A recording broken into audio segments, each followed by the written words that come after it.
Halo, assalamualaikum warahmatullahi wabarakatuh, guys. Oke, rentetet.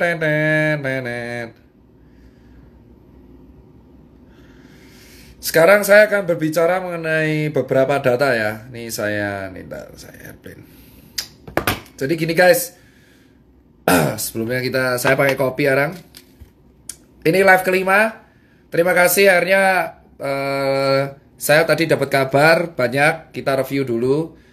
Tadi yang berita pertama, selamat bermalam minggu dulu.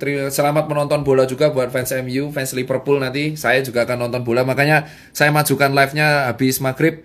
Soalnya saya itu mau nonton Liverpool juga nanti. Jadi saya harus live dulu. Terus yang pertama, saya masih kondisi aman. Alhamdulillah live 1 sampai 4 kemarin dirangkum dan masuk line today. Terus ada laporan juga Surabaya sukses menurunkan angka aktif tinggal 4%. Terus tracingnya bagus, gratis juga swabnya. Nanti saya akan jelaskan kenapa pentingnya swab gratis ya. Terus dan kondisi-kondisi kenapa kok saya bilang bukti pertama bahwa COVID itu ditunggangi politik. Terus kedua, selamat juga buat Sumatera Barat. Juga gubernurnya mantap gitu udah melakukan swab gratis. Ini terlepas politik, saya selalu apresiasi terhadap kepala daerah yang care sama warganya. Memang sih tindakan ini beresiko, tapi ini harus saya lakukan. Dan itu yang Tegal akhirnya kena sanksi. Berarti Pak Ganjar memegang janjinya kemarin DM saya bahwa yang terkait yang mengadakan akan dibredel dan disanksi satu persatu. Kita tunggu janji dari Pak Ganjar. Terus yang soal Bekasi, saya nggak bisa viralin karena sudah viral duluan. Tapi alhamdulillah nih kayaknya akan ada ownernya akan dipanggil. Iya, ownernya siapa tuh? Namanya apa? Broker cafe akan dipanggil. Hari ini di live kelima kita akan lebih ke analisa. Ya di Bekasi tenang Pak, Kop 86 itu ownernya akan segera dipanggil oleh pihak berwajib. Tenang saja, bukti sudah lengkap ya. Jadi kita pengen keadilan, jangan hanya rakyat yang di lapangan yang dirazia. Kita juga butuh keadilan. Jadi kita akan mengajari beberapa analisa. Yang pertama, teman-teman banyak yang berkata, kayak akun telur kemarin tanya, pentingnya swab apa sih gitu. Terus pentingnya swab apa sih? Terus apa itu herd immunity dan kawan-kawan? Kita akan terangkan ya. Sebelum kita melanjut ke data. Jadi saya akan share yang pertama nanti data dari perbedaan data Surabaya dan Pemprov di bulan Juni yang akhirnya viral. Yang Surabaya dihujat habis-habisan, tapi ternyata malah Surabaya duluan yang bisa membuktikan mereka kayaknya bisa survive. Kita akan lihat. Pertama, dengerin baik-baik guys ya. Dengerin baik-baik. Saya akan ambil analogi. Ada bola bekelan kayak gini. Ini anggap warga yang nggak tahu ini COVID apa enggak. Ya, solusi dari COVID-19 itu kan sebenarnya dia virus. Sekali lagi, COVID-19 itu virus. Virus yang basisnya kalau nggak salah bisa RNA. Dan dia banyak antigennya. Bisa sembuh itu kalau disertai 3 hal. Ini pertanyaan orang-orang. Gimana sih Mas Tirta perawatan orang COVID sampai orang sembuh? Ini yang sering ditanyakan orang. Saya akan kasih tahu, bukan bongkar. Ini kasih tahu. Bongkar tuh kesannya kayak aib gitu kalau data. Jadi saya akan beritahu, COVID ini virus. Ya.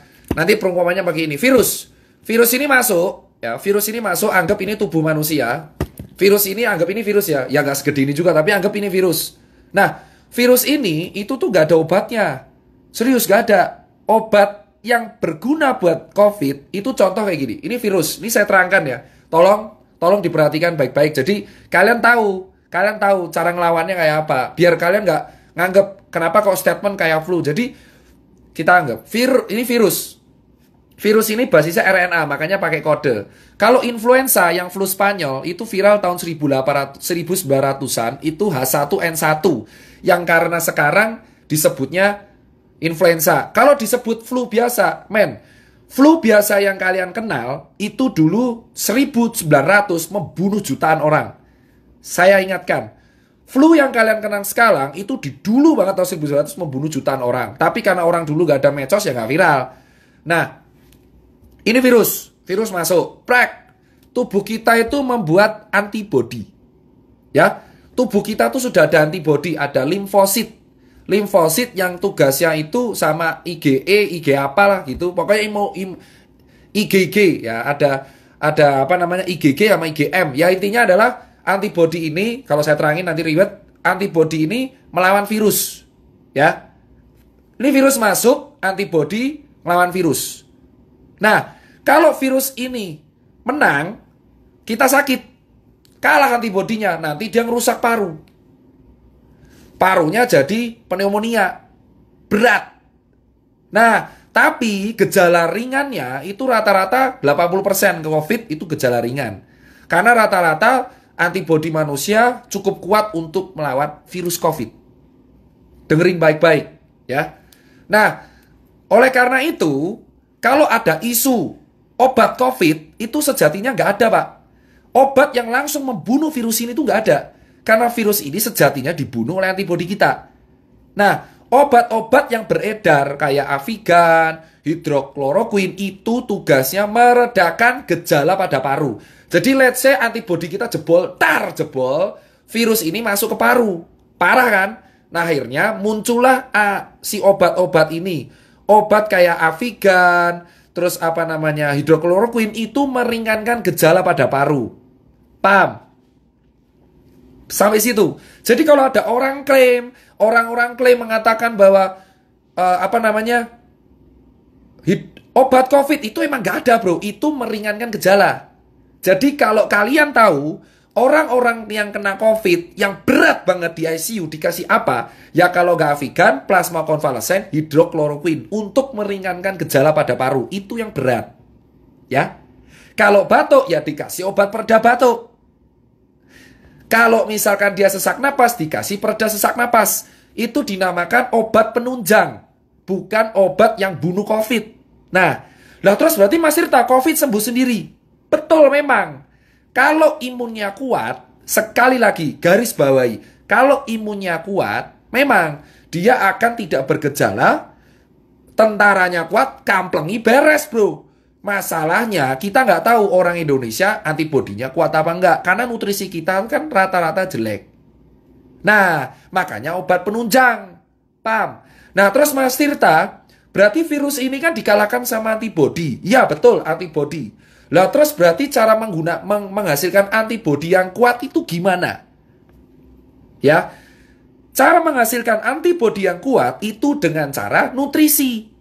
Makan banyak protein. Loh, kenapa makan banyak protein? Karena protein merupakan zat pembangun tubuh. Makanya kalau orang fitness, orang olahraga, rata-rata suplemennya protein. Pernah kalian pasti dengar, orang yang hobi fitness pasti tetih telur. Makanya kamu lihat kenapa pebasket NBA, kenapa pesepak bola, itu COVID cuma 4 hari sembuh. Jawabannya, karena protein dan suplemennya tercukupi. Ibrahimovic kemarin kena COVID, langsung dia bilang, dia nggak kenapa. Karena nutrisi tercukupi. Nah, kalian tahu Indonesia banyak orang yang nggak tercukupi nutrisinya. Sampai segini kalian paham? Jadi kalau ditanya, obat COVID ada? Nggak. Obat COVID yang langsung membunuh itu nggak ada. Adanya adalah obat yang meringankan gejala pada paru. Lah, terus kedua, yang bisa mengalahkan COVID adalah antibodi kita. Limfosit, imunoglobulin G dan M. Makanya kalau di rapid ada IgG IgM. Kalau ada swab juga IgG IgM. Paham? Nah, kenapa kok di swab? Sekarang saya jawab. Telur selalu bertanya, kenapa di swab? Gini bos, virus COVID ini, virus itu kan RNA. RNA itu zat, ya kayak ada DNA, ada kimia. Jadi kayak sel itu, saya terangkan secara singkat. Ada sel, ada kromosom ada RNA. RNA ini yang bawa gen. Ya. Nah, virus ini itu bisa nyerang kalau ada cantelannya, bro. Nah, ada cantelannya. Jadi kayak gini. Nah, ini adalah virus. Ini virus. Saya ulangin, ini virus. Nah, ini tuh ibaratnya adalah sel tubuh. Sel tubuh kita tuh kayak gini. Ya nggak segede ini, tapi anggap aja sel tubuh kita kayak gini. Nah, virus ini virus. Virus ini tuh bisa nyantel kalau cangklongannya ini sesuai. Paham? Nah, ternyata yang sel-selnya sesuai amin itu di tenggorokan sama di paru. Makanya virusnya itu langsung nempel di tenggorokan. Tak! Langsung di paru. Tak! Tubuh kita alarm. Woi, bro, ada orang asing, bro. Sikat. Orang asingnya siapa? Wah, anjing, COVID-19. Langsung dia ngasih tentara. Kalau tentaranya menang, ya kita sembuh. Makanya disebutnya self-limiting disease. Memang kalau imunnya kuat. Makanya Neymar, terus kemarin Ibrahimovic, Robert Pattinson bisa sembuh 4 hari. Kenapa? Bro, atlet kuat imunnya. Virus masuk diajar langsung sikat. Paham? Sampai sini paham? Kenapa kok di swab? Karena swab ini reseptor virus COVID paling banyak tuh di sini, bro. Tenggorokan. Tenggorokan sama perbatasan hidung dengan tenggorokan. Makanya di swab. Harapannya dilihat selnya. Oh, no COVID su. Gitu. Makanya saya nanti akan kaitan kenapa saya solusinya swab gratis. Paham? Nah, Mas Tirta, berarti kalau orang kena virus, berarti orang yang pernah kena DB, orang yang pernah kena DB atau influenza dulu lebih kuat. Betul. Kenapa? Itu kayak kapalan. Contoh, kamu kalau main gitar, ini kan kapalan, kayak saya. Contoh, orang kena DB, orang kena DB, orang kena tipes, tipes bakteri, sorry. Orang kena DB, terus orang kena hepatitis, orang kena virus influenza H1N1. Dia posisinya akan lebih kuat. Kenapa? Karena antibodinya sudah biasa diajar. Makanya yang kena COVID rata-rata orang kaya. Itu alasan kenapa orang gelandangan, orang gila, orang di pasar jarang kena. Karena tentaranya sudah siap. Paham bosku? Itu teori utamanya ya. Itu teori utamanya. Saya terangkan dulu nih. Biar kalian nggak salah kaprah. Jadi kalian tahu, memang benar virus ini bisa sembuh sendiri kalau imunnya kuat. Nah, kalau imunnya nggak kuat, pakai obat penunjang. Nah, ini baru bahas strukturnya. Makanya kalau kalian tanya, kenapa orang gila nggak pernah COVID? Karena imunnya kuat, mas. Bacila sampah dimakan aja kuat ya. Kenapa COVID rata-rata menyerang orang yang menengah ke atas? Karena tubuhnya belum biasa disikat, bro. Paham kan? Nah, dari sini kan kalian tahu kenapa ke orang gila, gelandangan, pasar nggak kena. Makanya semakin sering kalian di lapangan, malah kena. Kenapa, bro? Debu jalanan, polusi, makan cuma nggak cuci tangan aja aman itu orang-orang. Kenapa? Karena kita imunnya kuat duluan. Itu alasan kenapa orang di lapangan kuat. Tapi virusnya masuk nggak menginfeksi. Kenapa? Kuat, bro. Awake kuat.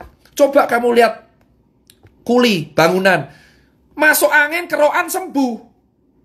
Makanya semakin dulu dia kena penyakit, ini COVID mental. Itu alasan kenapa yang kena COVID rata-rata menengah ke atas. Perkantoran. Dari dulu saya teriak perkantoran. Kenapa? Karena orang perkantoran itu ringkih. Paham, bro?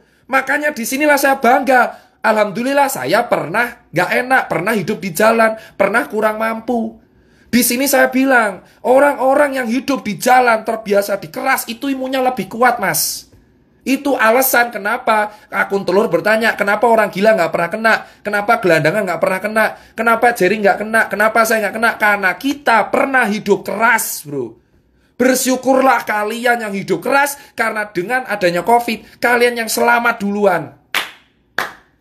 Itu alasan, bro. Makanya COVID ini menjadi seleksi bahwa jangan nyepelein orang kecil. Karena yang selamat duluan sekarang orang kecil. Karena mereka terbiasa hidup keras, hidup susah, makan gak enak, bakterinya banyak. Otomatis tentaranya lebih kuat. Itulah alasannya kenapa saya terangkan dulu pelan-pelan ini di level 5. Paham? Kenapa ke orang kantor lebih sering kena? Mas, sekarang saya terangkan orang kantor. Kembali lagi, COVID itu antibodi kita. Orang kantor cuma duduk dari jam 7 pagi. Kerja ngadep laptop. Kena AC, gak kena matahari, duduk tok. Makan fast food, delivery, pulang jam 8, tidur kurang. Main HP terus.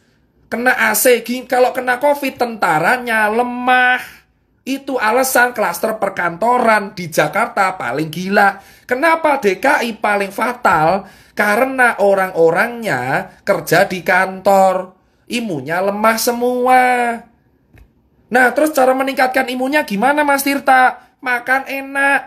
Makanya ketika COVID ini yang selamat justru orang kecil. Kenapa orang kecil? Orang susah karena mereka terbiasa hidup susah. Jangankan COVID, hepatitis A, B, C, D, E, F, G sampai H aja mereka selamat. Itulah alasan. Emang orang kecil itu ketinggalan di duniawi, tapi soal COVID mereka selamat pertama kali. Saya bisa statement ini kenapa? Saya melihat di lapangan kuli panggul di Wonokromo, kuli panggul di Makassar, kuli panggul di Pasar Legi Solo, itu yang selamat duluan. Kenapa? Mas, mereka ini makan 2 kali sehari nasi tempe, gak cuci tangan, tapi selamat. Kenapa? Tentaranya kuat. Jangankan COVID, DB aja misalnya selamat. Keroi selamat. Paham sekarang kawan-kawan?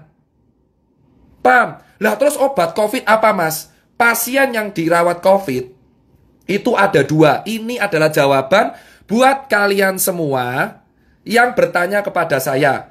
Pasien COVID itu diapain? Gini, kalau dia OTG, dia cuma dikasih diet tinggi protein. Jadi banyak makan makanan yang mengandung protein. Telur putih, ikan, salmon, makan enak. Pengobatan COVID ini makan enak. Sumpah, pengobatan COVID saya lihat sendiri pasien COVID itu dikasih makan semua enak. 3 kali sehari. Gitu, makannya enak. Dikasih infus 20 TPM RL. Terus kalau batuk dikasih obat batuk. Nyeri telan dikasih obat anti nyeri telan. Kalau misalkan panas dikasih paracetamol. Dikasih vitamin B kompleks. Sama dikasih vitamin C. Lah kalau bergejala gimana, Mas? Kalau sesak napas, pakai obat contoh Avigan, hidrokloroquine, ambroxol, salbutamol, dan kawan-kawannya. Kalau sampai pneumonia, dia masuk ICU, pakai ventilator kalau gagal nafas. Tapi tetap pengobatannya adalah antibiotik dosis tinggi. Jadi diharap antibiotik dosis tinggi ini kan buat bakteri. Antibiotik ini diharapkan bisa menumbuhkan tentara-tentara kita di dalam tubuh biar menang. Loh, berarti obat kita antibody, Mas. Benar, caranya apa? Makan, bro. Nah, makanya saya bilang, gimana kita mau mengharapkan warga kita sehat kalau nggak ada yang bisa makan? Makanya biayanya mahal karena mangan enak. Paham, bosku sekalian? Paham? Itulah artinya kenapa saya bilang dari kemarin, kita percuma menjaga protokol kesehatan jika kita tidak bisa memberikan ketahanan pangan untuk warga kita. Makanya saya salut sama Jering karena dia membagikan makanan. Makanan adalah nutrisi. Nutrisi penunjang antibodi. Protein itu zat pembangun antibodi paling kuat. Menjadi limfosit. Lalu ada IG, imunoglobulin, M dan G. Itulah pelawan-pelawan COVID di dalam tubuh.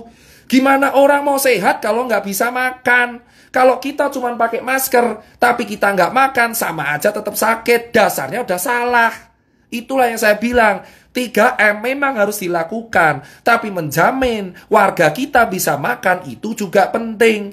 Maka saya bilang selama warga kita nggak bisa makan, COVID tetap akan ada karena giliran. Yang selama duluan rakyat kecil.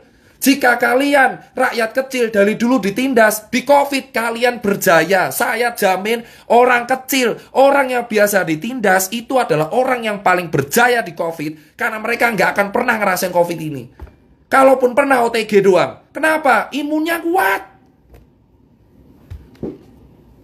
Itu pertama. Terus soal vaksin gimana, Mas Tirta? Gini, tadi udah jelas ya. Berarti benar, COVID memang self-limiting disease asal imunnya kuat. Kalau imun nggak kuat, pakai obat. Loh, Mas Tirta, soal vaksin gimana? Oke, kita udah tahu. Tentara. Nah, Pak, akhirnya WHO pakai cara instan. Ya disebut vaksin. Vaksin ini adalah virus dilemahkan. Jadi tentara kita diadaptasikan karena kita tahu warga kita rata-rata hidupnya adalah di kantor. Nah, virus ini digebuki dulu di luar. Asuwe jancuk. Nah, virus ini digebuki di luar. Virus COVID ini digebuki di luar. Cok asu, cok. Lemah dia. Udah lemah dimasukin ke tubuh. Dikeroyok karo antibodinya. Ini virus nih, vaksin itu gini. Ini vaksin, ini virus COVID. Diculik, gebuki saya asu. Nah, virus COVID ini sebabak belur dimasukkan ke tubuh. Harapannya antibodi kita, cok ono virus kuwi nyasar, lemah, gebuki. Harapannya muncul antibodi alami. Vaksin itu memicu antibodi alami. supaya muncul antibodi lagi kalau COVID aslinya keluar. Asu koncoku diculik ning jerone Tirta, COVID datang nyusul. Sudah ada tentaranya. Nah, vaksin itu begitu. Makanya kalau dibilang vaksin ini untuk apa? Untuk orang-orang. Makanya kalau ada orang kecil bilang, saya nggak mau divaksin COVID. Wah, hidupnya di lapangan. Ya wes. Makanya vaksin COVID ini diutamakan untuk orang-orang yang emang secara struktural imun lemah. Jadi vaksin itu berisi virus COVID, wes babak belur, sudah hancur lebur, dihajar, tapi nggak dimatiin, kan anjing ya. Ini disikat nih virus COVID, nggak dibunuh, dibuat sekarat, masukin tubuh, harapannya dikeroyok lagi sama orang antibodi kita, tentara kita, muncul antibodi alami. Jadi kalau COVID yang kuat datang, kita kuat. Nah, berarti apa? Vaksin ini mencegah. Bosku, antibodi kita tuh main hakim sendiri. Emang benar, antibodi kita tuh barbar. Ada orang asing sikat, itu antibodi kita. Cuman kadang lupa ingatan. Mereka lupa, dipikir virusnya lemah semua. Nah, antibodi kita itu kalau kuat, kalau kita terbiasa kena infeksi. Satu, atau kedua, makan enak. Makanya kenapa ada berkata, kenapa gelandangan nggak pernah kena COVID? Kenapa orang gila nggak pernah kena COVID? Kenapa orang-orang nggak pernah kena, yang jalanan nggak pernah COVID? Karena mereka terbiasa hidup di lapangan yang infeksinya jauh lebih gila, bro. Bro, di lapangan kuli itu infeksi lebih gila. Hepatitis A, herpes zoster, terus hepatitis B, C, D, E, F, G, H, DBD ada 4. Wah, H1N1. Wah, gila bro. Makanya orang-orang lapangan kuat. Nah, sekarang kan kalian tahu. Makanya saya bilang, lah swab itu gimana? Karena virusnya tuh nempel di sini bro. Di sini loh virusnya itu. Virusnya tuh nempel di sini. Makanya sama di hidung. Makanya swab. Nah, makanya perawatan COVID ku yopo. Gor mangan enak. Sama pakai obat pereda sama antibiotik dosis tinggi. Kalau dia bergejala parah. Antibiotiknya ada 2, dosis tinggi. Ditambah pereda paru, sesak napas, pereda batuk, sama vitamin dan pereda panas. Obatnya itu. Sama makan enak, dia tinggi protein. Jadi kalau kamu mau mencegah kena COVID, gampang bro, mangan enak. Nah terus orang kecil gimana? Santai, orang lapangan kayak kita bro, sudah terbiasa dengan hidup keras. Makanya karena hidup kita keras, mangan opo wae yo iso. Itu kita cuma kena penyakit kantong kering. Penyakit yang berbahaya buat orang kecil adalah kantong kering. Paham bro? Vaksin itu adalah virus babak belur dimasukin ke tubuh. Kalaupun semua orang nggak mau make, saya sarankan vaksin kasih ke orang kantor yang imunnya lemah-lemah. Makanya klaster kantor paling utama. Kenapa? Urepe gor lungguh, main laptop. Kena bro. Bedain sama orang lapangan. Makanya COVID ini adalah bukti. Kita harus bersyukur kalau kita hidup keras. Paham bu? Makanya penyuluhan pemerintah kurang menurutku. Kenapa? Dari awal di sini 3M mereka lupa satu, nutrisi. Nutrisi itu penunjang antibodi. Cuma pakai masker buat apa kalau nggak bisa makan? Kalau warganya nggak makan, kelaparan, yang ada sakit, malah tipes bro. COVID lolos, mah tipes, mah mati. Kita itu kena penyakit kantong kering malahan kalau kita nggak makan. Paham bos? Itu alasan COVID. Makanya itu pertama. Makanya kalau ada media bilang obat COVID ditemukan, kayak ngaton renek bro obat COVID. Jika ada media mengatakan obat COVID ditemukan, obat COVID itu apa? Obat COVID itu antibodimu dewe. Makanya kalau antibodimu harus stabil, berpikir positif. Lah terus Mas Tirta paranoid. Makanya saya kecewa dengan media paranoid. Karena media paranoid itu akan meningkatkan hormon stres kortisol. Kalau stres, imunnya ikut stres, tentaranya stres. Paham? Jadi kalau misal kita stres nih, paranoid, ketakutan, ini di dalam tentaranya juga ketakutan. Tentara juga punya, di dalam kita tuh tentara juga ngikutin mood kita. Jadi kalau kita ketakutan, tentara kita juga ketakutan. Yang ada malah tambah sakit. Makanya saya bilang, narasi ketakutan itu harus diganti. Jangan kasih foto kuburan, tugu peti mati. Saya paling nggak setuju adalah tugu peti mati di Jakarta. Kayak ngopo. Karena semakin orang ditakuti, semakin dia paranoid, semakin imunnya lemah. Orang harus happy, bro. Paham, bro? Nah, itu yang saya bilang. Makanya kalau kita bilang, Jering itu kenapa saya salut, dia bagi pangan. Pangan itu adalah komponen penting dalam menjaga imun. Jering itu sebenarnya pinter, bro, tapi cara ngomongnya emosi. Makanya rata-rata hatersnya banyak, ada yang baper dilaporin. Yang laporin bukan saya, tapi orang yang baper. Jering itu komponennya benar, ngasih nutrisi, karena nutrisi menghasilkan antibodi yang kuat. Nah, kalau kalian imunnya lemah, makanya nggak semua orang imunnya kuat, makanya pakai masker. Nah, ini harus berdampingan. Maskeran karo mangan. Masker tok rasa imbang, ramangan sakit. Mangan tok ramaskeran ya loro. Makanya saya bilang, masker malah saya bilang 2M. Masker romangan kalau aku. Masker romangan titik, masker romangan, masker romangan, masker romangan titik. Maskeran romangan rampung. Wes, bro, intine kuwi tok. Jangan dibuat ribet ini. Pakai influencer pendidikan, influencer kesehatan. Pentingnya apa? Masker romangan. Paham? Sosmed kita tuh berlebihan banget. Foto kuburan lah, orang-orang apalah, terus inilah, obat COVID lah, apalah. Itu kalau gejalanya berat. Makanya mencegah COVID kuwi simple. Maskeran romangan. Cuci tangan kan dari dulu diajarin. Sebelum makan cuci tangan dulu ya nak, sama berdoa. Itu kan diajarin. Yang belum diajarin apa? Maskeran romangan. Wes, mangan bro. Nek kowe duwe rezeki, bagilah sesamamu. Makanya saya bilang, bersyukurlah yang hidup keras. Karena dengan hidup keras, imun kita kuat. Mangan obatnya kuwi mangan. Sumpah, obat COVID apa? Mangan enak. Makan enak, bro. Wes, tidak usah kamu pantang-pantangan. Mangan aja, bro. Sakarepmu, saenakmu, pokoknya mangan, bro. Stop kamu bicara lihat negatif-negatif. Mending ngobrol mangan, masker, mangan, masker, rampung. Kerja, mangan, masker. Kerja, mangan, masker. Wes, ngopo? Kalau burger, makanya itu caranya. Jadi kalau ada yang bilang obat COVID ya dirimu dewe kok. Gak usah dilebih-lebihkan. Obat yang kalian kenal itu obat pengurang gejala. Itu maksud saya, bro. Makanya saya selalu menekankan ke publik dan ke pemerintah daerah, kepala daerah, kalau kamu cuman edukasi protokol, tapi wargamu gak makan, malah percuma. Yang penting tuh nutrisi, maskeran, rampung, selaras. Mangan. Dan vaksin itu adalah COVID babak belur.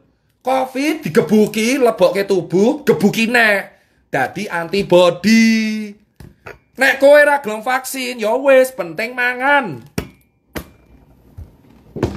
Itu yang pertama. Kedua, kenapa? Nih saya bilang, sekarang jelas. Kenapa ada, jadi gini. Kalian sadar tidak?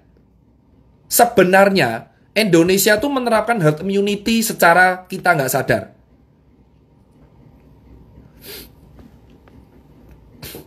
Ya, yang benar adalah apa saya bilang ya, Indonesia tuh sebenarnya sudah menerapkan herd immunity. Secara kalian nggak sadar. Paham? Herd immunity, ini saya baca. Herd immunity itu adalah, nih saya baca ya. Ini saya baca nih. Herd immunity, saya bawa datanya nih. Mana herd immunity. Nih, herd immunity adalah, ini saya baca sumbernya dari Mayo Clinic.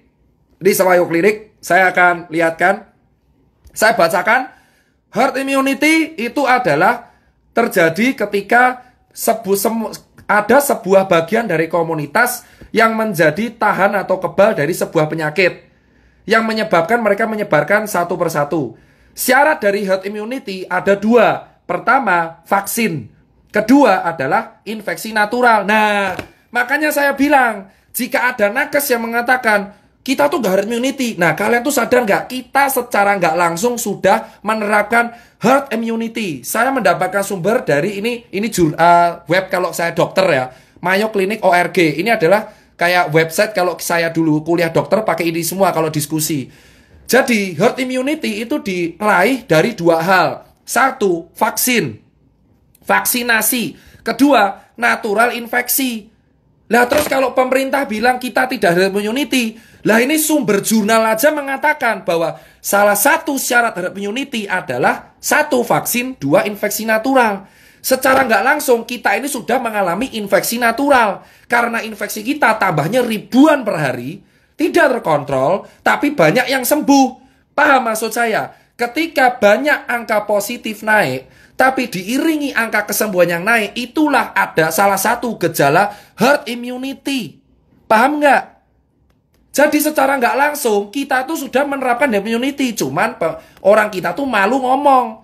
Herd immunity diraih dari 2 hal. 1, infeksi natural. Kedua, vaksinasi. Vaksinasinya Januari. Jadi secara nggak langsung kita nih OTW herd immunity. Kenapa saya bilang gejala herd immunity adalah infeksinya masif, angka positif naik, diiringi angka kesembuhan yang naik. Tapi angka kematiannya ini harus turun. Kalau angka kematian turun berarti kebal. Orang sakit auto sembuh. Nah, angka kematian kita tinggi. Nah, itu yang diaudit, tanda tanya. Kenapa angka kematiannya tinggi?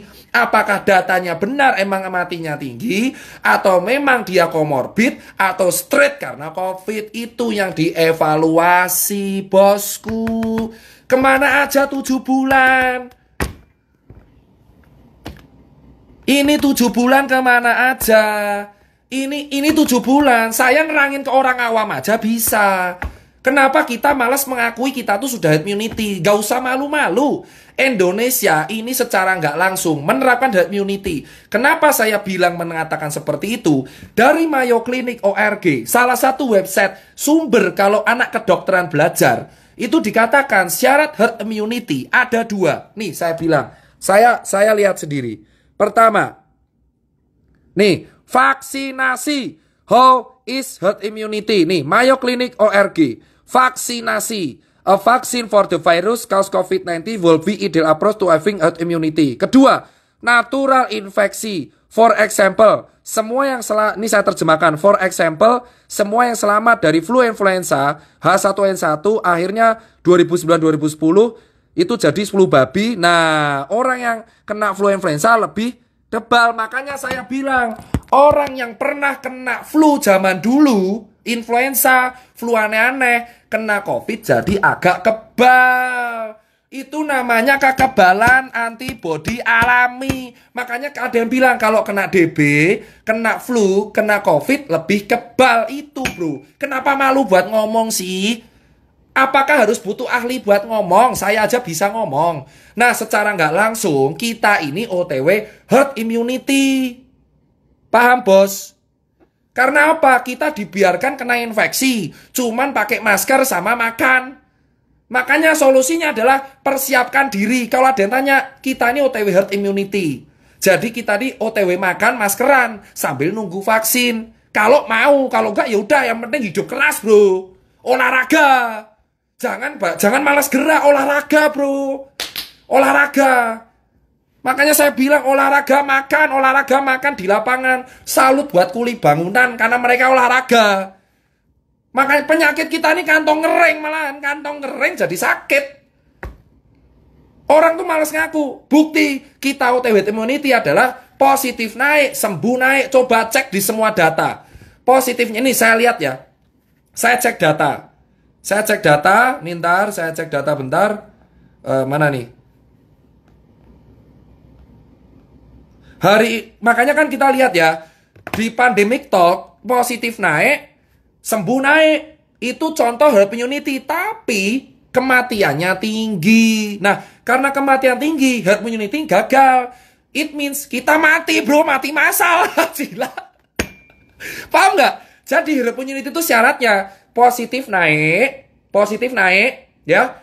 Positif naik, sembuh naik, mati turun. Jadi kematian menurun, kebal. Lah di Indonesia ora bro. Positif naik, sembuh naik, mati ini munggah. Case fatality rate munggah. Case fatality rate itu adalah angka kematian per 1000 orang.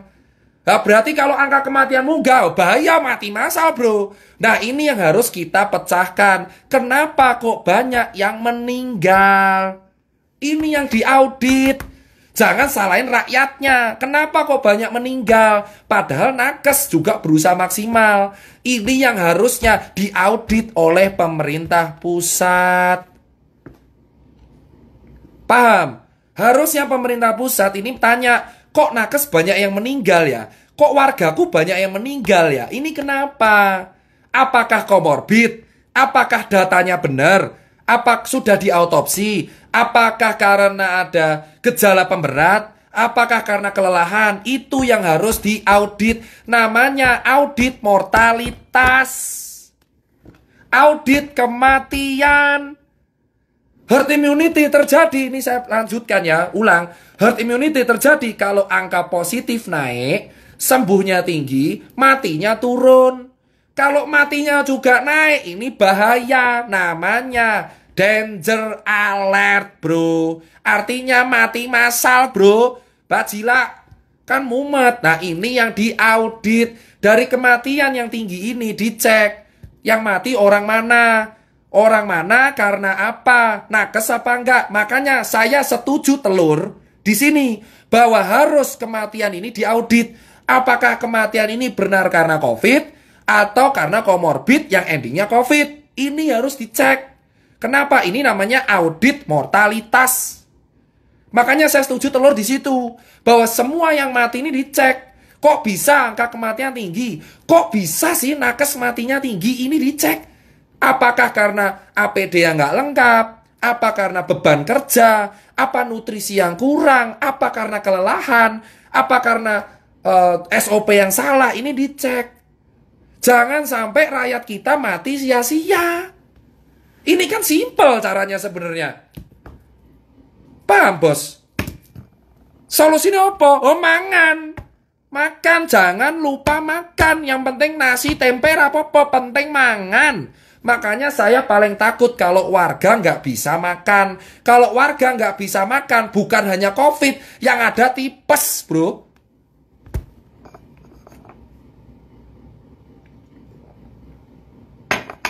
Itu yang meninggal dicek. Kenapa kok bisa meninggal? Apakah dikarenakan dia COVID? Penyebabnya apa? Kok bisa parah gitu loh. Ini yang dicek. Apakah dia kena stroke terus kena COVID? Terus meninggal. Apakah karena dia kelelahan kena COVID meninggal? Ini yang harus dibuat penelitian metode kohort. Penelitian. Harusnya ada audit tim epidemiologi. Itu yang saya tanya. Nakes tugasnya bekerja. Menyembuhkan. Relawan kayak saya edukasi. Rakyat cari kerja, cari makan. Wah, negara melindungi. Kepala daerah menjamin kesehatan dan kemakmuran rakyatnya. Paham, bos? Sudah kejawab semua, bro. Dari awal saya mau ngomong, gatel banget 7 bulan saya baru lihat. Saya tuh lihat perawatan COVID, makan enak, dikasih obat, sesak napas dikasih, olahraga. Makanya kalian sering lihat kan, orang astronot malah joget-joget kan apa? Happy. Happy, bro. Yang penting happy. Bahagia. Jauhkan media paranoid. Semakin paranoid, imun rendah. Gak makan, imun rendah. Gak pakai masker, keinfeksi. Makanya, masker romangan. Itu solusi saya. Masker romangan, wis. MRM. Masker romangan, masker romangan, masker romangan, masker romangan. Pateni TV ne, narasi positif. Saling gotong royong. Wis rampung, bro. Ini makanya saya bilang, penerapan PSBB di Jakarta awal mulanya saya kira bagus. Karena ngelok kantor, saya kira ini PSBB DKI ngelok kantor. Karena problemnya tuh kantor, orangnya ringke-ringke. Kalau orang lapangan, kuat-kuat, bro. Lah kok malah yang dirahsia orang lapangan kan bingung, bro. Orang lapangan tuh udah kuat. Sudah kebal. Harusnya yang kena kantor. Lah malah kantornya dibuka, lapangannya sing di PSBB, kan kebalik logikanya. Itulah makanya saya bingung. Saya kira di awal saya setuju yang di lock kantor. Karena orangnya ringkeh, bro, sumpah. Bedina udah tudut rangopo. Lah orang lapangan ojol kena matahari srengenge terus panasan. Mangan sane. Nah yang dicegah orang lapangan. Lah kan bingung. Orang lapangan ini penyakitnya kanker, kantong kering. Malah ramangan, malah loro tipes. Harusnya di lock itu kantor. Makanya saya bilang kalau PSBB-nya nggak efektif, malah orang lapangan. Lah malah sekarang gini, yang di lock orang lapangan. Lah orang kantor ya tinggal pindah Bekasi bro, rame-rame. Makanya apa itu di broker cafe coffee shop malah rame. Itu orang Jakarta semua bro. Karena di sini ditutup semua. It mean PSBB Jakarta gagal. Paham bro? Sebenarnya kejadian di Bekasi itu bukan salah Bekasinya, tapi salah berarti bukti PSBB ini Jakarta gagal. Wes, percaya bro. Saya berani ngomong kenapa? Itu cek semua. Orang yang ke coffee broker itu orang Jakarta bro rata-rata. Karena mereka bingung di Jakarta nggak ada tempat nongkrong. Eksodus neng Bekasi. Padahal biasanya Bekasi dibully. Kota planet, kota planet. Ketika PSBB ke Bekasi. Jelas, makanya saya nggak mau upload yang coffee broker. Kenapa? Karena orang yang di broker coffee ini orang Jakarta. Malah menjadi bukti bahwa gagal PSBB-nya. Paham nggak bro? Orang lapangan itu orang paling survive. Orang lapangan tuh nggak akan nongkrong-nongkrong, cari duit. Kuli bangunan, pemulung, gelandangan, PKL, ojol, terus kuli pasar, pedagang pasar, preman pasar, terus supir taksi. Itu adalah orang lapangan. Orang yang seharusnya dikasih makan. Berarti Bekasi rame itu karena Jakarta. Berarti bukti sudah tidak usah PSBB. Kenapa? Goro-goro PSBB orang Jakarta ke Bekasi malah kafe ini rame. Paham bos? Ini ngapain ada Anjay sih? Hei Lutfi, kamu itu udah ngurusi Anjay Kurinjay aja, nggak usah ke live saya ngapain. Makanya saya bilang bosku, ini orang yang ke Bekasi itu orang eksodus dari Jakarta. Saya sarankan PSBB Jakarta itu cukup kantor. PSBK, pembatasan sosial skala besar khusus kantor. Nah, PSBK, pembatasan sosial berskala kantor. Nah, gitu loh bro. PSBK, saya usul PSBK, pembatasan sosial berskala kantor. Kenapa? Karena yang bermasalah kantor pak. Orang ngiring, kalau orang-orang lapangan dijamin kuat pak. Wes stop, los kemawon. Los kemawon, orang yang lapangan tuh mangannya susah, penyakitnya kanker, kantong kering. Obat covid mangan ro maskeran. Wes jelas. Obat covid hidrokloroquine, Avigan, opolah antibiotik itu pereda. Pembuat stimulasi supaya antibodinya kuat jadi kayak tank. Paham bro, makanya saya salut sama wartawan. Wartawan itu imunnya kuat. Keliling, mangane lali, nyari berita terus. Wartawan, polisi, TNI, Satpol PP, nakes, relawan, ojol, taksi, supir online, pemulung, preman, kuli pasar, kuli panggul, kuli bangunan, kuli semen, Pak Ogah, tukang parkir, tukang semen, tukang adonan, PKL, ibu-ibu panggul, tukang jual tisu, anak pengamen, anak pang, skateboarder. Itu imunnya kuat bro, gak usah diurusin.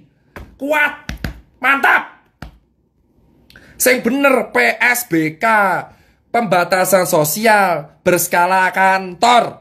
Orang kantori ringke bro mesake, di pus kerja 12 jam kena AC terus. Nah itu kantor yang bener Pak Anies. Gitu.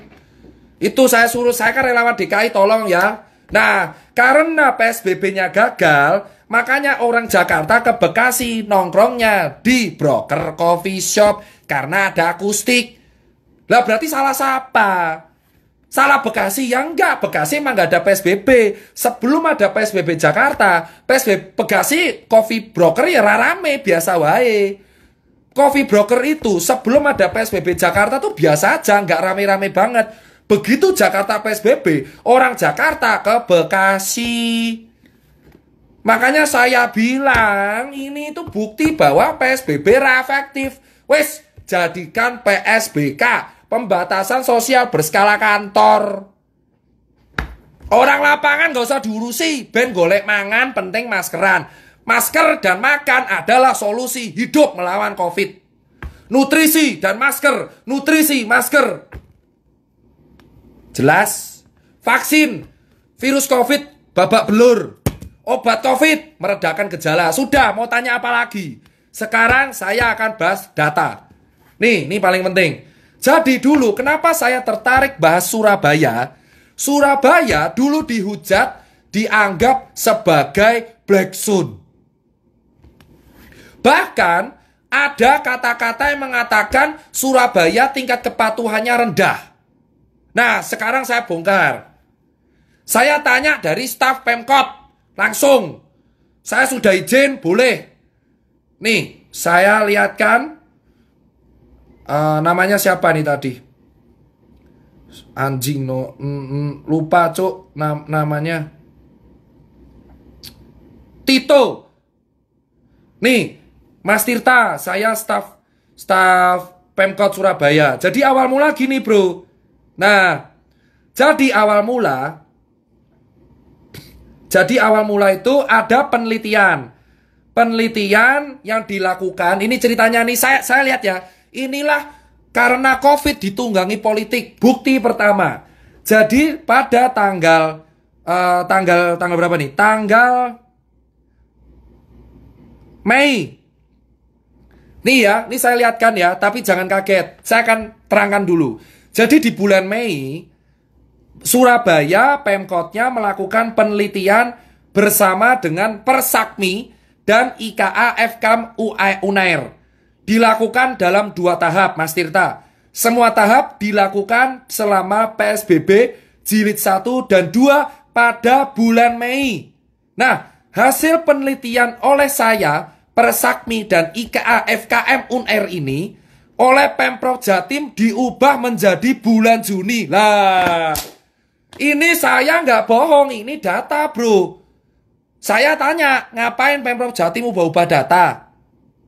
Nih ya, Surabaya ini rasa lopo-opo.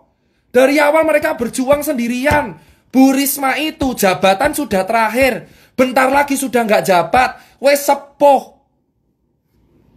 Saya bacakan sekali lagi kalau ada wartawan yang nonton. Jadi, pada bulan Mei, Persakmi dan IKA FKM Unair melakukan penelitian kepatuhan masyarakat tentang masker selama PSBB di 2 tahap. Ini untuk Jawa Timur subjeknya.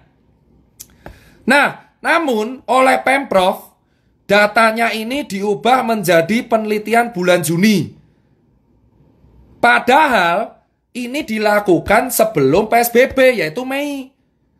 Lalu data ini diserahin ke Pak Presiden. Wah, dia enggak, bro. Selain diganti tanggal, Mas Tirta, Pemprov juga mengganti lokasi penelitian yang awalnya Jatim menjadi Surabaya Raya. Kan gila, ini bukti pertama.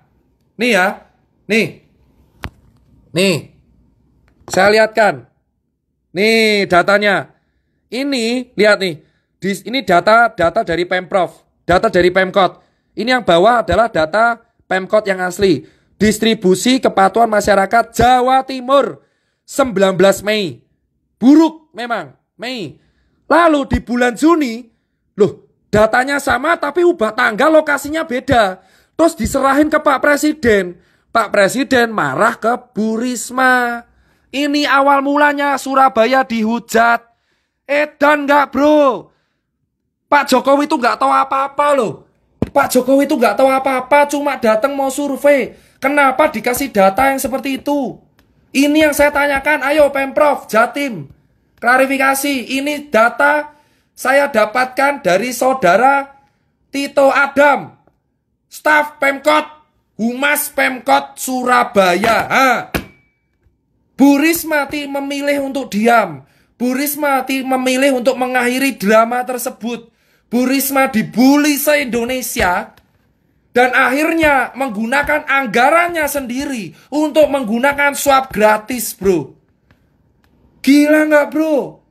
Pak Jokowi nggak tahu apa-apa loh. Ke Surabaya survei dikasih data beda loh, bro. Jadi data pertamanya yang benar ini bro. Ini data yang benar. Maaf HP saya pecah. Nih, saya lap dulu ya. Nih, ini data yang benar. Nih, Mei, lihat Jawa Timur, Mei, PSBB tahap 2, 19 sampai 23 Mei. Sampai ke Pemprov bisa salah bro. Surabaya Raya 23 Juli 2020. Piye bro? Ini data Pemprov, ini data Pemkot. Lah kok beda? Ayo, Pemprov tolong jawab. Kenapa kok bisa beda? Kenapa? Ini walaupun masa lalu, ini akhirnya membuat stigma satu negara langsung ke Surabaya. Bu Risma malahan sekarang kota mana yang swab gratis selain Sumbar? Surabaya. Kan lucu. Padahal ini ya, ini saya nggak ngada-ngada. Data ini kalau saya upload geger bro, geger. Saya nggak menjelek-jelekkan. Ini data saya dapat langsung dari staf Pemkot bernama Saudara Tito Adam. Benar. Nih ya datanya. Aduh kok blur. Nah, nih lihat datanya nih. Di Pemkot 19 Mei. Data survei kepatuhan masker. Di Surabaya, ini di Jatim. Jatim bro, Jatim. Tiba-tiba dipegang Pemprov jadi Juni dan Surabaya. Diserahin ke Pak Jokowi. Pak Jokowi langsung mengatakan statement 70% orang Surabaya tidak pakai masker. Bu Risma bantah. Dibully. Pak Jokowi nggak tahu apa-apa Pak. Pada waktu itu Pak Jokowi minta data. Lah yang saya kecewa adalah kenapa Pemprov Jatim kok tega ngubah data dan tanggal. Padahal ini penelitian Jatim bukan Surabaya bro.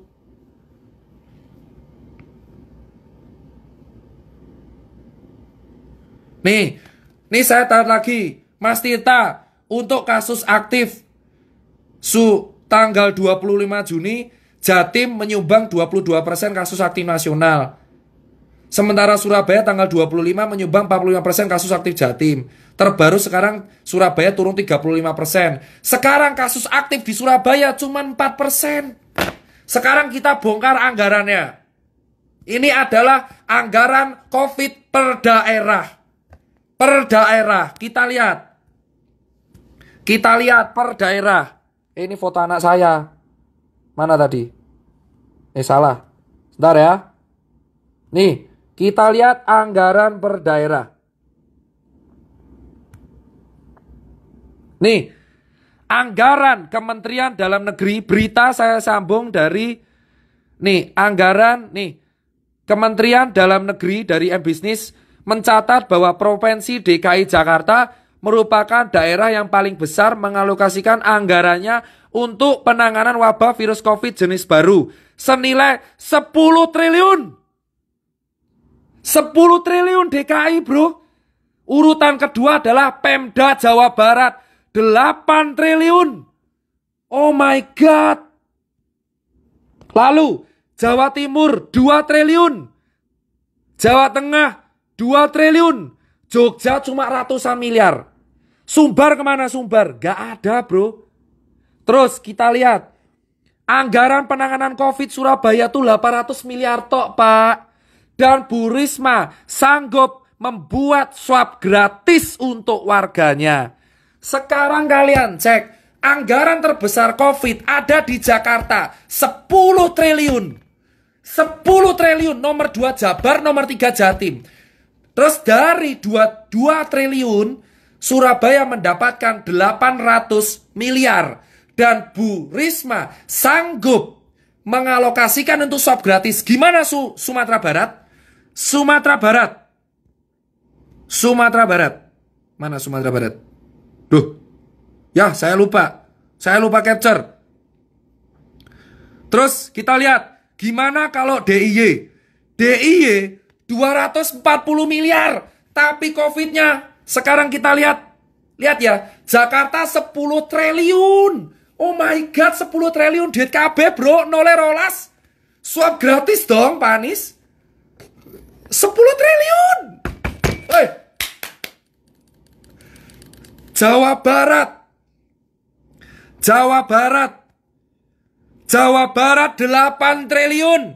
Dan COVID yang naik tertinggi hari ini DKI Jakarta 764. Jawa Barat 600. Dua daerah dengan anggaran COVID terbesar. COVID-nya paling besar.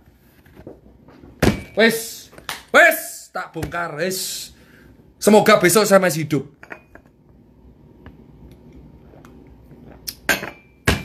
Saya tidak menuduh, saya cuma tanya. DKI ini ngapain 10 triliun? Buat apa aja? Tolong transparansinya. 10 triliun anggaran untuk DKI itu buat apa aja? Sementara Bu Risma 800 miliar ada di Google.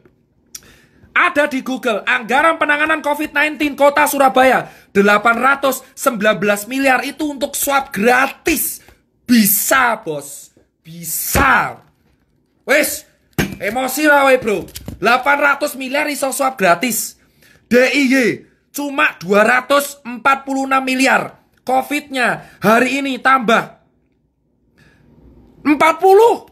200 miliar tok. DIY Sri Sultan Hamengkubuwono. Jawab, 10 triliun itu buat apa? Masih denda. Oh my god.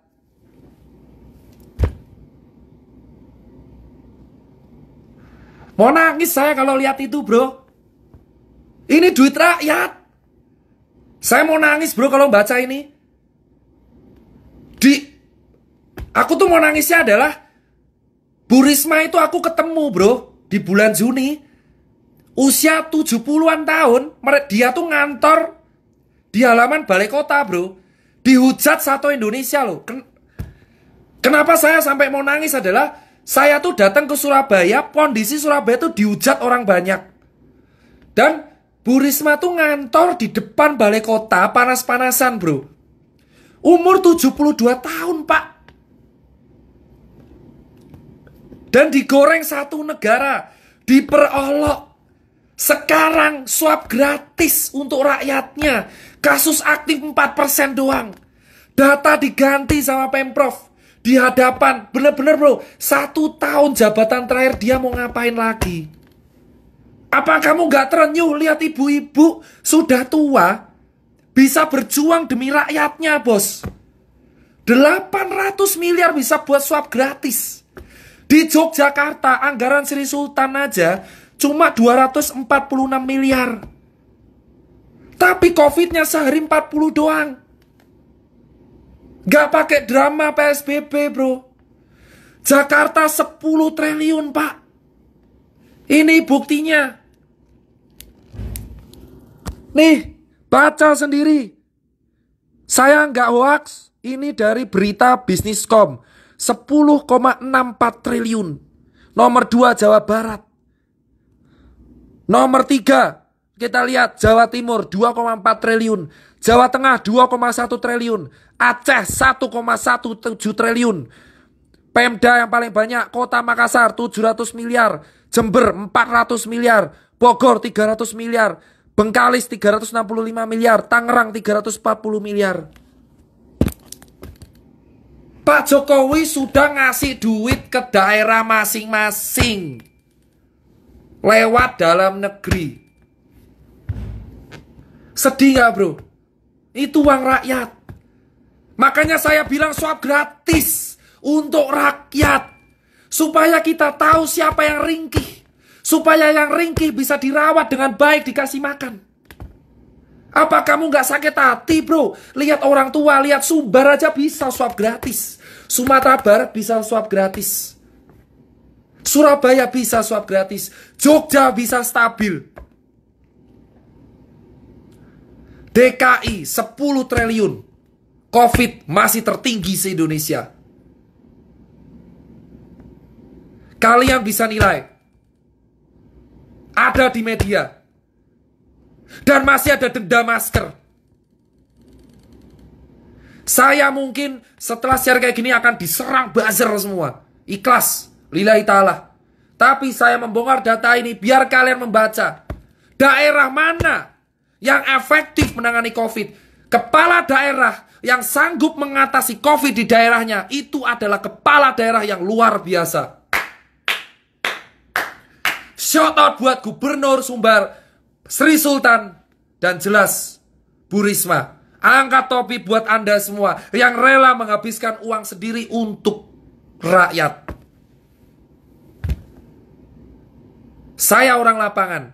Saya melihat sendiri dengan kepala sendiri apa yang dialami Bu Risma. 10T bro. Dan kalian bilang, sekarang kalian bilang Pak Jokowi itu sudah bagi anggaran bro ke daerah-daerah masing-masing. Tanggung jawabnya kepala daerah itu bisa. Tergantung penyerapan dananya buat apa. Jawa Barat dan DKI anggaran terbesar, tapi COVID terbesar ada di DKI dan Jawa Barat. Hari ini. Surabaya, bos. Hari ini Surabaya kasus aktif 4%. Saya bacakan laporan dari Mas Tito Adam. Kalian semua di Surabaya kawal Tito Adam. Dia megang data penting untuk Pemkot. Dia akan menjadi pahlawan karena megang data-data utama Pemkot Surabaya yang diubah. Kawal Tito Adam. Kawal semua Tito Adam. Teman-teman yang di Surabaya, kalau ketemu Tito Adam, kasih bunga ke dia. Dialah yang buat data selama ini kompilasa. Kita lihat bilang.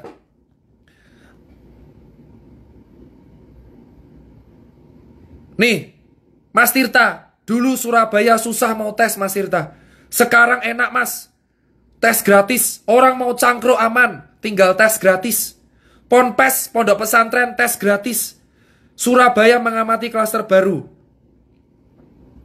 Alhamdulillah. Saat ini Mas Tirta, saya lapor. Kasus aktif di Surabaya 4%. Perihal konflik Surabaya Jatim, kami sudah ikhlas. Ibu Risma mikirnya COVID di Surabaya harus tertangani. 3T sesuai Mas Tirta bilang. Tes, tracing, dan treatment. Di saat pihak baru melakukan isolasi terpusat, Surabaya sudah melakukan isolasi di asrama haji bagi OTG, bagi komorbid dan gejala berat di RS. Kami melakukan testing massal. Tracing berjalan baik. Bahkan gak cuma teman puskesmas yang gerak, camat dan lurah di Surabaya turun. Tracing di keluarga pasien positif, tempat kerja, pasar, pesantren. Alhamdulillah Mas Tirta, kami berubah. Kami perlahan-lahan bisa menekan penyebaran COVID di Surabaya. Hal ini bukan mengendurkan kami Mas Tirta. Di sisa jabatan Bu Risma kami akan berjuang lebih keras. Salah satunya tes dadakan tanpa denda, sidak masker. Kawal Tito Adam dan kawal Bu Risma bro. Itu adalah salah satu percontohan di negeri ini. Pejabat masih ada yang berjuang demi rakyat. Mas Tito Adam mengatakan, ini yang masker lagi dan penelitian tentang masker oleh Persakmi dan IKFKM UN itu sebenarnya dilakukan selama bulan Mei untuk Jatim. Tapi oleh Pemprov diubah menjadi penelitian bulan Juni. Padahal momen penelitian ada tingkat kepatuhan masyarakat PSBB. Bukan setelah PSBB. Gambar layar komputer adalah data Pemprov yang diubah saat paparan di depan Presiden. Ini maksudnya apa? Kenapa data diubah? Sedangkan layar tab kami adalah hasil penelitian Persakmi yang asli. Mas Tirta, selain tanggal, lokasi penelitian diganti. Penelitian dilakukan di Jatim tapi diubah menjadi Surabaya Raya. Saya siap bertanggung jawab Mas Tirta asal data ini. Berikut survei Persakmi PSBB Jatim Jilid 2. Berikut datanya. Ini dia data utama dari Persakmi. Paparan Persakmi Jawa Timur Mei 19 sampai 23 Mei. Ini adalah paparan yang dilakukan oleh Pemprov Jilid 1 nih. Ini jilid 1, jilid 2. Ini yang dilakukan oleh paparan Gubernur Jatim. Beda bro. Beda bro, Masya Allah. Tega, ya Allah ya Robi. Tega bro. Beda bro. Kawal Tito Adam. Ini data lengkap. Bunuh saya kalau mau dapat HP saya. Hahaha. Ini data lengkap. Terjadi perbedaan data, survei Persakmi, dan paparan Gubernur Jatim di depan Pak Presiden. Pemprov Jatim harus menjelaskan itu. Kenapa Surabaya datanya diubah? Ini baru satu. Belum yang lain. Part 5 ditutup dari sekarang. Kalian tahu kepala daerah mana yang bisa menyerap anggaran? Anggaran terbesar COVID ada di DKI Jakarta dan Jawa Barat. Surabaya dan Sumbar bisa menerapkan swab tes gratis. Jogja, COVID bisa stabil. Kenapa daerah lain yang anggarannya besar malah tambah terus? Pertanyakan, audit, lalu transparansi data uang. Jika saya tidak menuduh siapapun. Saya sebagai warga negara Indonesia berhak untuk menanyakan transparansi data uang COVID untuk apa saja. Audit siapa yang mati itu karena apa? Kenapa di Indonesia kematian bisa tinggi? Kenapa kematian nakes di Indonesia bisa tinggi? Perjuangan rakyat, perjuangan nakes, perjuangkan hak segala bangsa. Perjuangkan hak segala rakyat untuk makan di negara kita. Itu duit rakyat, duit pajak kita. Kita berhak menanyakan. 10 triliun DKI, 8 triliun Jawa Barat. Jelaskan kemana saja anggaran itu terserap. Swab gratis, makan untuk orang lapangan, swab gratis perkantoran. Batalkan PSBB, ganti dengan PSBK, pembatasan sosial berskala kantor. Data Jatim dan SBY ada di saya. Jika karena ini saya kena UU ITE, saya akan melindungi Tito Adam. Tito Adam di Surabaya, bonek, grassroots, cari Tito Adam, kawal dia. Dialah penyelamat data Pemkot Surabaya. Kawal Bu Risma yang menyediakan swab gratis untuk rakyatnya. Dari bulan Juni dipermalukan, dibully satu negara. Bu Risma, orang tua, wanita tua, sanggup bertahan dari bulian dan membuktikan Surabaya green zone. Surabaya 4%. Jancuk kowe kon mantap kabeh Surabaya, arek Surabaya. Bangga aku harus Surabaya. Juni kowe saiki so sanggup, September dadi percontohan. Surabaya pertahankan. Kowe nglindungi wong cilik. Mantap Bu Risma. Mantap Sumbar, mantap Jogja. Salam satu nyali, kawal Surabaya. Jangan mau datanya diubah lagi. Surabaya untuk Indonesia. Sumatera Barat, mantap. Pertahankan swab gratis untuk wisatawan. Jangan sampai Sumbar jadi red zone. Sumbar pertahankan terus percontohan Sumatera. Pilih jika kalian punya kepala daerah. Dukung kepala daerah kalian untuk swab gratis. Lindungi rakyat biar warga lapangan makan. Sekian live saya yang kelima. Frontal, tetap aktual. Jika dari live ini saya hilang, saya apapun, itu resiko menjadi bagian pertanggungjawaban. Denda DKI itu mencapai 6,5 miliar selama 4 hari. Tanyakan duitnya kemana. Tanyakan anggaran COVID DKI 10 triliun itu kemana? Saya menggunakan hak jawab saya. Jika saya diserang oleh banyak orang, saya terlepas dari politik, saya tidak peduli politik sama sekali. Saya warga negara Indonesia yang sah menggunakan hak freedom of speech, hak bertanya saya. Saya sebagai warga negara yang tinggal di Jakarta bertanya kepada pemerintah Provinsi DKI Jakarta, anggaran 10 triliun itu digunakan untuk apa saja? Kenapa tidak bisa mengadakan swab gratis seperti Surabaya dan Sumatera Barat? Dan Jawa Barat, tanyakan juga, Pak Ridwan Kamil, tolong 8 triliun itu buat apa saja? Manfaatkan yang baik. Kami rakyat titip. Pak Jokowi sudah membagikan uang ke setiap kepala daerah melalui Menteri Dalam Negeri. Tolong anggarannya terserap dengan baik.